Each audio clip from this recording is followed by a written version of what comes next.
Macam mana nak mulakan menabung emas? Bagi yang nak tahu lebih lanjut, boleh tengok video ni sampai habis dan siap-siap untuk rujukan akan datang.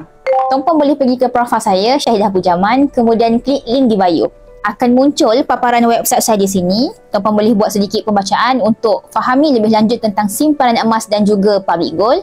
Dah bersedia nak daftar akaun public gold secara percuma dan buat simpanan emas minimum RM100 hari yang sama, boleh tekan daftar percuma. Pilih umur 18 tahun dan ke atas. Isi maklumat yang diperlukan seperti nama penuh sama seperti nama di dalam IC. Kemudian isikan nombor IC, email dan nombor telefon yang betul. Semak sekali lagi maklumat yang tuan-puan isi. Kemudian tekan proceed. Lepas dah selesai buat pendaftaran, boleh muat turun, boleh download aplikasi Public Gold.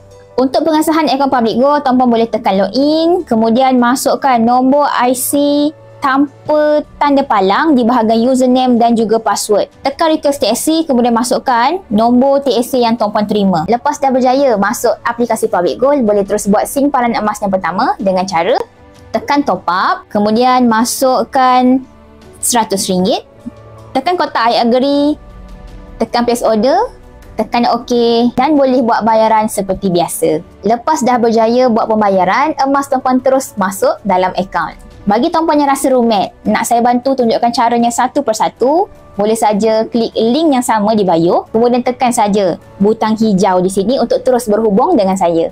Semoga bermanfaat. Selamat datang di dalam keluarga besar Public Gold di bawah rangkaian G100 Network.